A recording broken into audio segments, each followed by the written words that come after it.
Assalamualaikum warahmatullahi wabarakatuh. Halo sahabat sosial semuanya, berjumpa kembali dengan channel saya Dunia Bansos, channel yang selalu membahas tentang informasi-informasi yang terkini, terupdate dan terpercaya tentunya mengenai dunia perbansosan yang ada di Indonesia ini.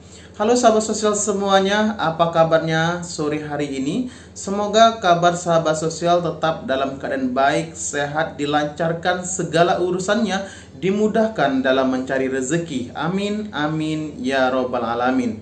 Sahabat sosial, sore hari ini kami kembali lagi menginformasikan informasi yang terupdate tentunya sahabat sosial. Seperti dengan thumbnail kita sore hari ini, akhir atau awal bulan PKH dan BPNT dicairkan kembali. Detik-detik menuju pencairan bansos PKH dan BPNT.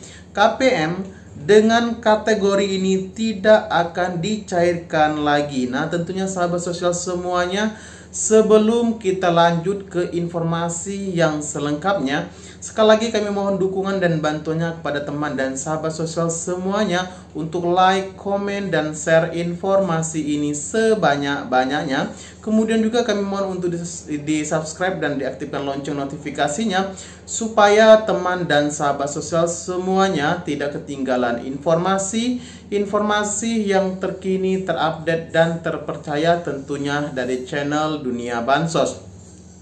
Oke sahabat sosial semuanya, langsung saja kita ke informasi yang selengkapnya. Oh ya, sekali lagi kami mengucapkan terima kasih banyak ya kepada penonton setia dari channel Dunia Bansos yang sampai dengan hari ini masih menunggu informasi terkait kapan PKH maupun BPNT dan bansos yang lainnya dicairkan ya. Sekali lagi kami ucapkan terima kasih banyak atas apresiasinya. Nah, kemudian sahabat sosial ya, kami hari ini menginformasikan tentang akhir atau awal bulan bansos ini akan dicairkan.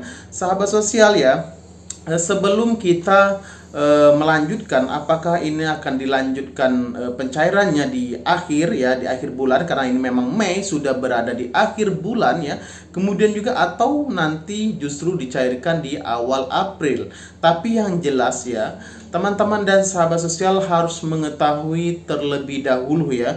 Jangan sampai ketika proses pencairan nanti justru teman-teman dan sahabat sosial semuanya itu justru tidak ada uang yang masuk karena memang dari segi kategori kelayakan maupun persyaratan lainnya teman-teman tidak memenuhi dan akhirnya teman-teman tidak mendapatkan bantuan sosial lagi. Nah, tentunya kami menginformasikan bahwasanya KPM dengan kategori tertentu ya tidak akan dibayarkan lagi untuk di tahap ini sahabat sosial. Yang pertama KPM seperti apa sih yang sebenarnya tidak akan dibayarkan lagi untuk menerima bantuan PKH di tahap 3 ini ya. Kemudian juga untuk BPNT ini masuk ke tahap keempat karena langsung dibayarkan Mei dan Juni sahabat sosial. Yang pertama ini bagi mereka yang memang sudah terdeteksi oleh sistem sudah menerima upah UMR, UMP maupun UMK. Jadi setiap pekerja yang sudah menerima upah di atas UMP, UMK maupun UMR, maka dipastikan tidak akan menerima bantuan sosial lagi di tahap ini. Terus siapa sih sebenarnya yang menerima UMP atau UMK?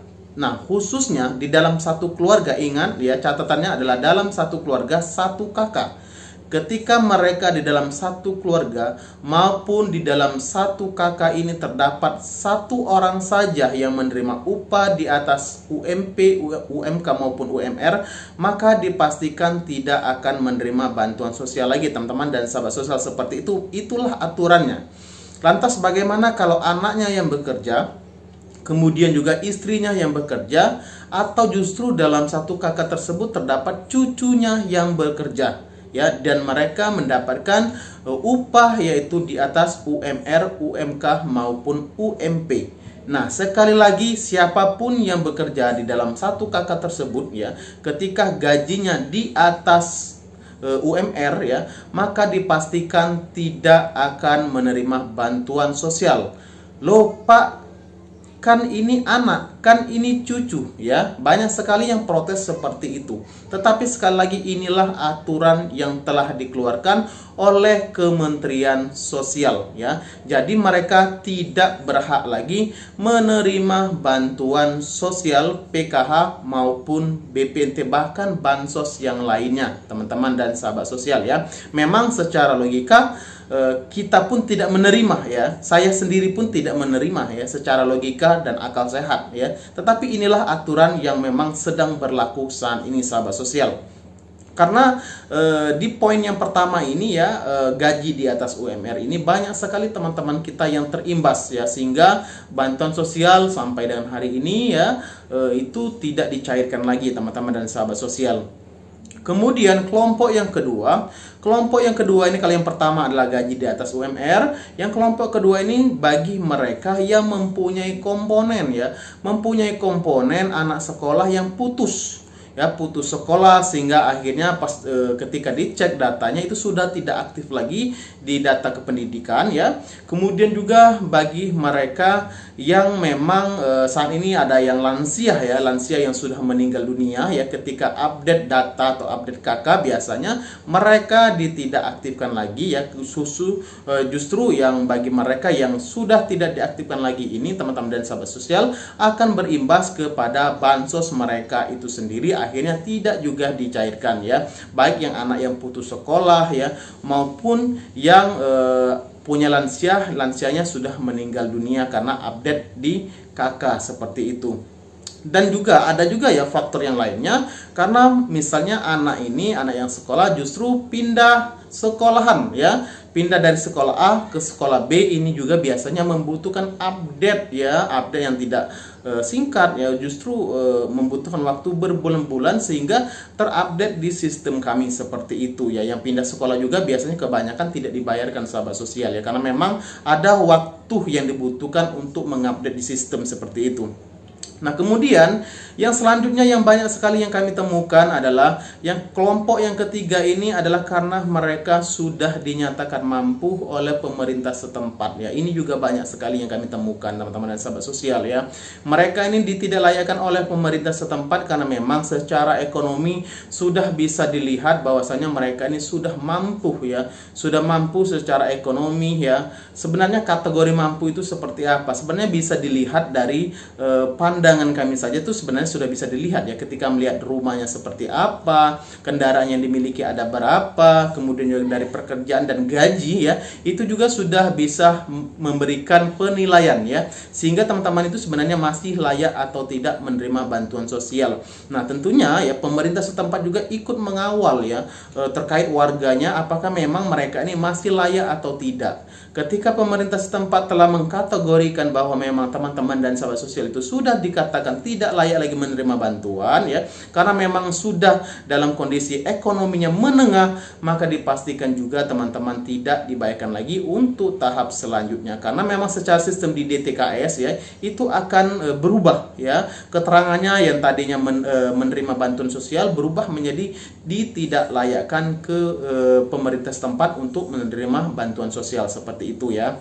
Nah, jadi tiga ini yang paling banyak kami ketemui ya. Yang pertama gaji di atas UMR, yang kedua memang komponennya sudah tidak memenuhi syarat lagi ya, karena sekolahnya pindah atau putus sekolah atau lansianya sudah meninggal seperti itu ya. Kemudian juga yang ketiga ini juga ya, yang telah kami katakan tadi bahwa mereka ini memang sudah tidak layakkan oleh pemerintah setempat karena faktor mampu sahabat sosial. Jadi ini adalah faktor-faktor yang memang harus teman-teman dan sahabat sosial ketahui ya. Jangan sampai orang lain cair, kita sendiri tidak dicairkan lagi. Jadi teman-teman dan sahabat sosial semuanya ya, ini sudah menuju detik-detik pencairan bansos teman-teman ya, sudah menuju di akhir proses ya, sehingga hasil akhirnya adalah pencairan. Karena teman-teman dan sahabat sosial perlu diketahui bahwa Bank BSI itu lebih dulu, sudah 4 hari yang lalu ya, sudah dicairkan, sedangkan Bank BRI, Mandiri ya, BNI sampai dengan hari ini itu belum dicairkan. Kapan sih sebenarnya akan dicairkan? Tentu kalau sudah ada yang lebih dulu dicairkan, justru yang ke 3 bank ini pasti sudah dalam tahap proses pencairan ya. Kita tunggu saja. Terus banyak juga yang komen, kenapa kok lama padahal statusnya di 6NG itu sudah SI. Sekali lagi teman-teman dan sahabat sosial, semuanya ini tergantung dengan kebijakan banknya masing-masing ya. Mungkin masih ada proses data yang harus disiapkan dan lain sebagainya ya. Sehingga hasil akhirnya adalah pencairan ini teman-teman dan sahabat sosial. Kemudian juga bagaimana dengan BPNT? BPNT juga kami informasikan sekali lagi ya. BPNT itu di 6NG masih SPM ya. Walaupun sudah banyak yang posting yang cair BPNT ya. Setelah kami selidiki dan kami cek dari berbagai daerah, sekali lagi BPNT untuk tahap yang keempat ya, alokasi Mei dan Juni itu belum dicairkan dari segi bank manapun ya. BSI, Mandiri, BRI dan BNI semuanya belum ada proses pencairan seperti itu ya. Tetapi kita tunggu saja ya. Mungkin saja akhir bulan ini, mungkin saja awal bulan nanti teman-teman dan sahabat sosial. Tapi ini kita tinggal menunggu sabar sedikit lagi ya. Oke teman-teman dan sahabat sosial semuanya, mungkin itu saja informasi kali ini. Yang belum subscribe, silakan saja di subscribe channel ini karena kami akan kembali lagi menginformasikan informasi yang terbaru dan terupdate tentunya. Ya, sekian terima kasih. Wassalamualaikum warahmatullahi wabarakatuh.